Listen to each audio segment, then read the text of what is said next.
Ayub bag صاحب جیسے فرما رہے ہیں کہ اسرائیل کو ایک بڑی جنگ کی ضرورت ہے، اور جب تک وہ جنگ نہ چھڑی اسرائیل کا جو گریٹر اسرائیل کا پلان ہے وہ امپلیمنٹ نہیں ہو سکے گا۔ اور بھی کئی تجزیہ نگاروں کا خیال ہے کہ دنیا کی سیاست کا مرکز و محور مستقبل میں اسرائیل بننے جا رہا ہے، لیکن جو گیون سرکمسٹانسز ہیں اس میں اسرائیل یہ کہہ رہا ہے کہ ہم یوکرین اور روس کے اس تنازع میں غیر جانبدار رہیں گے۔ آپ کے خیال میں یہ جو ساری صورتحال ڈیولپ ہو رہی ہے، اسرائیل اس میں کس طرح بینیفیشری ثابت ہو سکتا ہے؟ کیا آپ اسرائیل سے اتفاق کرتے ہیں کہ اسرائیل واقعی بینیفیشری ہے اور بن سکتا ہے؟ جی وسیم صاحب، جیسا کہ ایوب بیگ صاحب فرما رہے تھے، اسرائیل اس وقت اس سچویشن میں یا اس پوزیشن میں ہے، اس کا جو محل وقوع دیکھیں،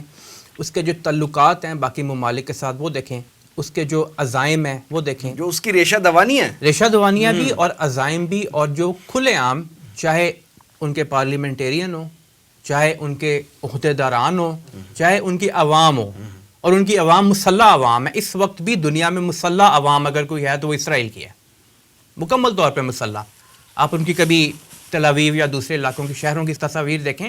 اسلحہ لے کے پھر رہے ہوتے ہیں سیٹلرز، خاص طور پہ یہ جو ناجائز آباد کار آئے ہوئے ہیں، اور یہ نکالتے جا رہے ہیں فلسطینیوں کو ان کے گھروں سے، ان کی عدالتی نظام ان کو سپورٹ کر رہا ہے۔ جو اسرائیل کے ڈائسپورا پوری دنیا میں موجود ہے، ان کا پوری دنیا کے طاقت کے جتنے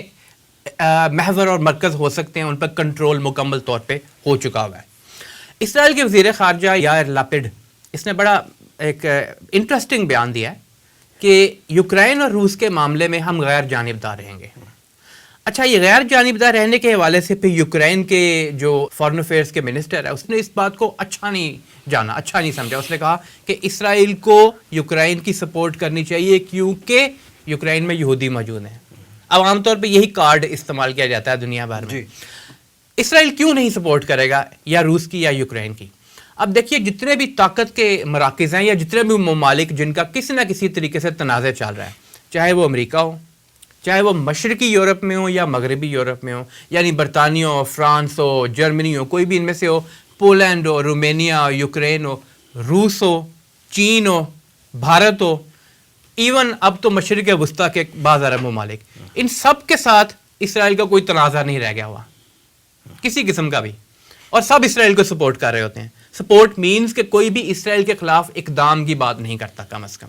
بات کرتا ہے، نہ ہمت کر سکتا ہے، نہ ہمت کر سکتا ہے، کیونکہ بڑی وہ قوت بن گیا ہوا ہے، کیونکہ امریکہ کی پوری طرح بیکنگ اس کو حاصل ہے۔ صرف یہی نہیں، اسرائیل خود بھی یعنی کہ انڈیجنسلی جسے کہا جاتا ہے، اسرائیل کی جو ویپن انڈسٹری ہے دنیا کی بڑی ترین ویپن انڈسٹریز میں سے ہے، چاہے وہ روایتی ہتھیار ہوں یا جدید قسم کے ہتھیار ہوں۔ اسرائیل کی سیٹلائٹ اور آرٹیفیشل انٹیلیجنس میں جو انڈسٹری ہے، ہیلتھ کیئر میں جو آپ دیکھتے ہیں ان چیزوں کو، اس کے اندر یعنی تقریباً ہر فیلڈ کے اندر جو کہ جدید دور کا فیلڈ ہے اس کے اندر اسرائیل ایک بڑی قوت بن کے سامنے آ گیا ہے۔ اب اسرائیل کے جب ہم اثر و رسوخ کی بات کرتے ہیں، تمام بڑی کمپنیز میں بھی اس کا اثر و رسوخ دنیا میں موجود ہے۔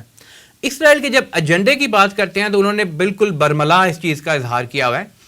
کہ جو ببلیکل بارڈرز جنہیں وہ کہتے ہیں اسرائیل کے، ببلیکل باؤنڈریز آف اسرائیل، اور وہ کیا ہوتے ہیں، نیل سے لے کے فرات تک، ہم نے انہیں حاصل کرنا ہے۔ جیسا کہ ایوب بیگ صاحب فرما رہے تھے کہ گریٹر اسرائیل کا منصوبہ، اب اس کو حاصل کرنے کے لیے بہت اہم ہے کہ دنیا میں اور کوئی چیلنجنگ طاقت موجود نہ ہو، اور اس کے لیے وہ ریشہ دوانیاں کرتا رہتا ہے، اور ریشہ دوانیاں یہی ہوتی ہیں کہ ایک دوسرے سے بھیڑ جائے، لڑ جائیں، تاکہ ان کی طاقت کمزور ہو، اور وہ وقت آئے جو کہ اسرائیل کے علماء جن کو رہبائز کہتے ہیں، ان کے پارلیمنٹیرینز اور جتنے تمام اسرائیلی لوگ موجود ہیں، چاہے وہ اسرائیل کے اندر ہوں یا اسرائیل سے باہر ہوں، جو وہ کہتے ہیں کہ یہ گریٹر اسرائیل بنے گا تو پھر ہمارا مسیح آئے گا، اور ہمیں معلوم ہے کہ وہ مسیح دجال کی صورت میں آئے گا، اور اس کے بعد وہ کہتے ہیں کہ ہماری ایک گریٹ کنگڈم بنے گی جو ہمارا گولڈن پیریڈ ہوگا۔ وہ سب مذہبی طور پہ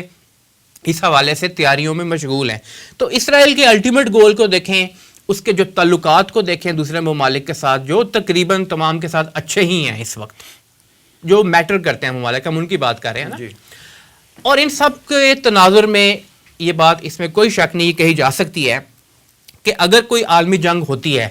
تو اس کا فائدہ اسرائیل کو ہی ہوگا، باقی کمزور ہوں گے، اسرائیل کو طاقتور ہونے کا مزید موقع ملے گا۔